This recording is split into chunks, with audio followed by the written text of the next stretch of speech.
In our episodes, we discuss cases and topics that might be distressing or disturbing to some listeners. Listener discretion is advised.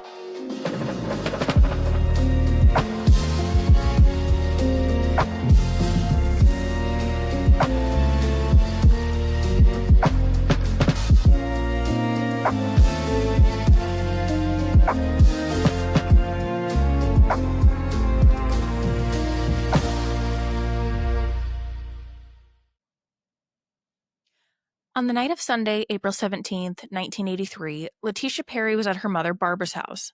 Letitia was 19 years old and was taking classes at a community college, and she lived on her own, but this evening she was spending some time and perhaps the night at her mom's.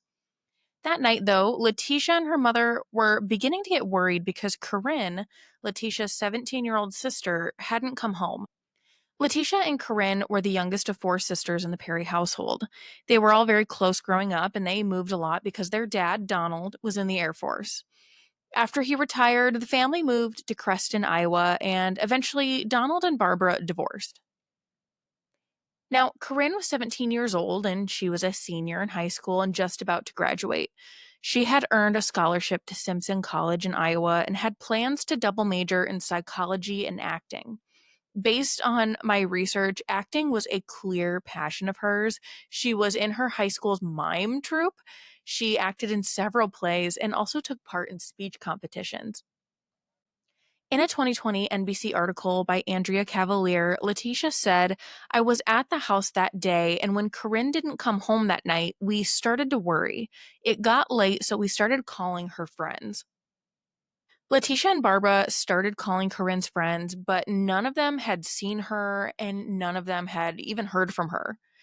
Now, eventually, they call the Creston police, but in a response that is so common, especially when looking at cases from the 80s, 90s, and even the early 2000s, they were definitely not taken seriously, and police told them they believed she was a runaway. Letitia said she remembers feeling frustrated and getting upset with the questions that police were initially asking them. She said, quote, "We were wasting time and I just wanted to find my sister." Now, in my research, it's unclear to me like how much police were initially involved. I am not sure if they said, "Hey, she's probably a runaway, let's give it a couple days," or whatnot. And it's also unclear to me how much her family initially knew about what Corinne was doing, because the next day, Corinne's vehicle, which she shared with her mother, was found at the Highlander Laundromat in Creston, Iowa. I don't know if it was police who found it or if it was someone else. And when you look up this story, it's one of the first things that she was last seen at a laundromat. But based on her family calling friends to try and find her and not checking the laundromat first, it makes me think that the family didn't know she was at the laundromat initially. But that's just my thought. Either way, Corinne's vehicle was found at the Highlander Laundromat, and inside her vehicle, her clothes were neatly folded in a cardboard box. There was no other sign of her or her belongings, like her purse wasn't found at all. It was just the car and her clothes that were folded and placed inside this box. Now, it's reported that Corinne had gone to the laundromat by herself around 6:10 p.m. on April 17th. Police said there were at least three witnesses that indicated Corinne had dried her clothes in a room that was separate from whatever room they had the washers in, and that in that room was a man who was about 6 feet tall with a medium build and medium length brown hair, who they described as being clean shaven and wearing glasses. Now, according to these witnesses, Corinne left the laundromat around 8:30 p.m.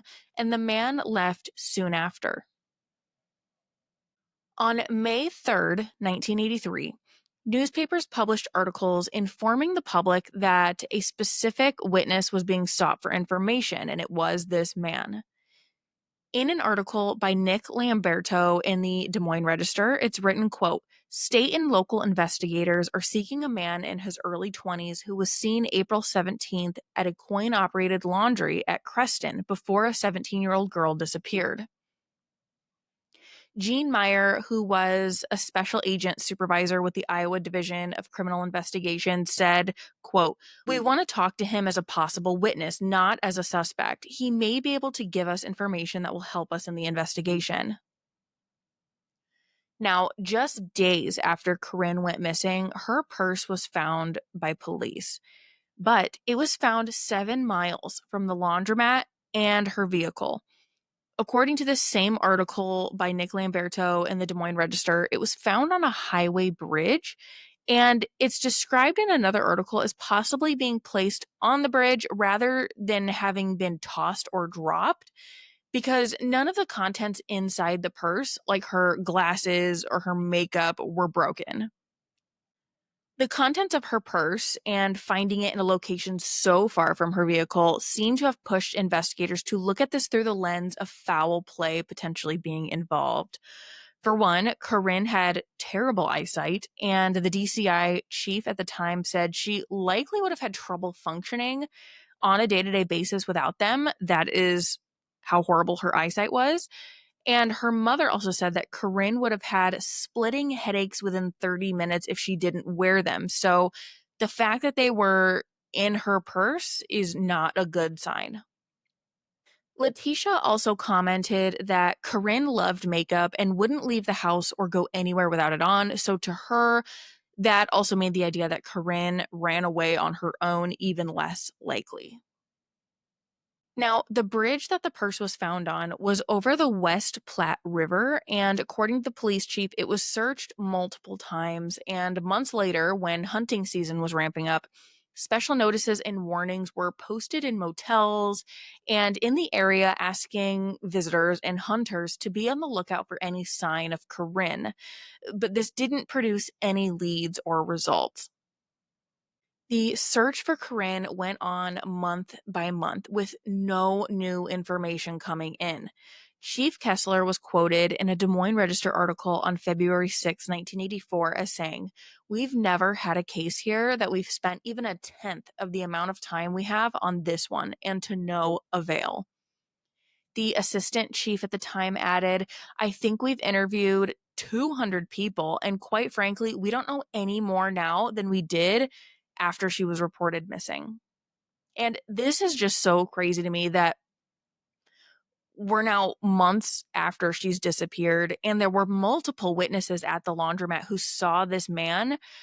But even at this point, there is no sign of him. There's no reporting to indicate they ever found this man at this point. Now, Corinne's photo was sent to and posted at truck stops, hospitals, theaters, and optical shops all over the US. Now, theaters were picked as one target to kind of hang up flyers because of her interest in theater and dramas. And the optical shops were chosen because of her poor eyesight and because she'd need glasses. Now, when I read that this was a specific strategy to kind of post her photo around at these locations, it made me believe that there was maybe a part of police and maybe volunteers that believed that she had left on her own. Despite months going by with no answers, the community and her mother did all they could to keep hope alive. A support group met weekly to connect and to also organize putting up information flyers and inform the public that $2,500 in reward money had been gathered for information leading to Corinne's location. Corinne's mother, Barbara, attended those weekly meetings, and in an article in the Des Moines Register by Gene Raffensperger, published on February 6, 1984, says, quote, "She continues to maintain an attitude of optimism that Corinne will return or turn up alive. But as time passes and nothing is heard, she acknowledges that sometimes she faces up to the fact that her daughter might be dead. I think I have myself to the point where I could accept it if I was told she was not alive. Sometimes I think about how I would feel if someone came and knocked on the door and said they had found my daughter's body." 9 months after Barbara Perry made that comment, it became the reality. Corinne's remains were found on Saturday, November 3rd, 1984, by two teenage hunters in a heavily wooded area. Letitia told Dateline in an interview that she was in another part of Iowa at a friend's house when her mom called her with the news. She said, quote, "She told me Corinne's body had been found. I hit the floor. I dropped the phone. I couldn't breathe or think. My sister was gone. What was ultimately recovered included a skull and other bones, which were found scattered in a stream where the hunters were walking. And the area was heavily wooded and about 100 yards away from an abandoned Burlington Northern Railroad track and about a quarter of a mile north of a gravel road. And the location of her remains was about 6.5 miles northeast of Lenox and just a mile from the bridge where her purse was found shortly after she disappeared. And based on the remains being described as skeletal, I assume she had been there the whole time, which is always so disappointing, especially when multiple searches were done in those areas. In that same Dateline interview I've talked about, Letitia says she believes her sister was killed and that her body was placed in a shallow grave. She said, quote, "We searched near that bridge, but we searched down the river in case she fell or something into the water and moved downstream. But this was upriver from the bridge. I don't think that area was searched."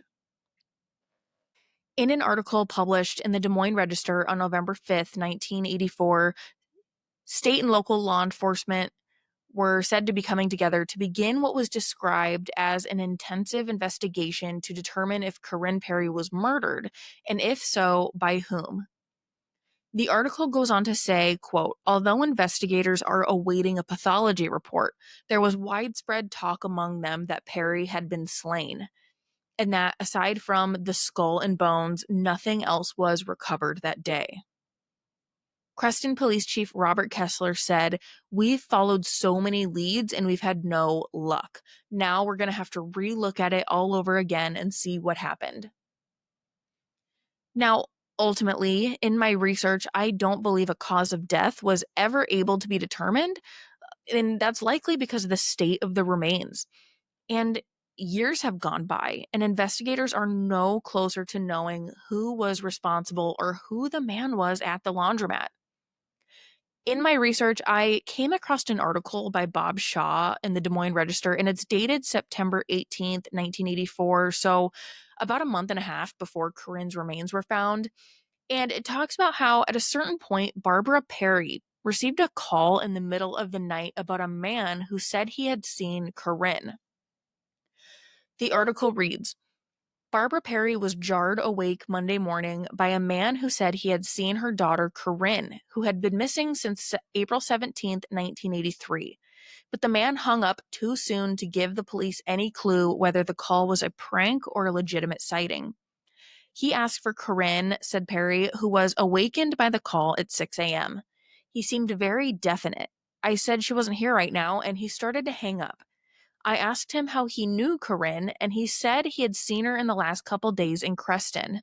Then he hung up. This is the first time this has happened. I have been so fortunate before, that's why I was so shook by it." The article goes on to quote Creston Assistant Police Chief, quote, "There is no doubt she got the call. She really didn't find out a thing from the guy. I don't know what to make of it. We have checked out calls from coast to coast, every lead we get, and we are checking this one out too." Barbara Perry said, "I want to tell the person to please call back, even if it was a case of mistaken identity. We do want to know if she's all right. We do love her." Now, ultimately, it was never determined who called Barbara that night. And unfortunately, we have seen in so many cases where people do make fake calls or report sightings that aren't true. So this very well could have been a hoax. Either way, over time, this case went cold. Over the years in Iowa, there have been many efforts to stand up cold case units and look at the many cold cases across the state, and Corinne's case is always on the list. I think about the frustrations Corinne's family had when reporting her missing, how it wasn't taken seriously and treated as a runaway. I've heard the reasons why many of these cases were treated that way, and I get it. There are a lot of runaways, but there are so many missing person and murder cases where the delay in taking the report seriously has such a negative impact on the investigation and likely results in lost leads and evidence. Now, in the NBC Dateline article I've referenced a couple times, it says that 1 month after Corinne's disappearance, Iowa Governor Terry Branstad at the time approved a proposal to remove the 24-hour hold that some law enforcement agencies were required to wait before asking the Division of Criminal Investigation for help in missing person cases suspected of foul play. Now, this isn't necessarily the same as treating initial reports seriously, but it seems to, at least at the time, have been a step in the right direction. Corinne's father died in 2001, and her mother, Barbara, died in 2017, neither getting answers in their daughter's unsolved murder. Corinne's sisters had to move on. Letitia has 2 daughters now and says the youngest looks exactly like Corinne. She told Dateline that even after all these years, she still hopes to find justice for her sister and closure for her family. She said she's quit having expectations, but she can't give up on her little sister. If you have any information at all on the murder of Corinne Perry, please contact the Iowa Division of Criminal Investigation at 515-725-6010 or contact the Creston Police Department. I will link all of their contact information below, and thank you for listening. Thank you for listening to this episode of Cardinal Crimes. If you enjoyed it, please consider subscribing, giving us a 5-star review wherever you get your podcast, and sharing this episode with others. You can find us on TikTok, YouTube, and Instagram with the handle @CardinalCrimes, and you can send us any case suggestions, questions, or topics you would like covered there or to our email, cardinalcrimes@gmail.com. Until next time, friends, take care of each other and take care of yourself.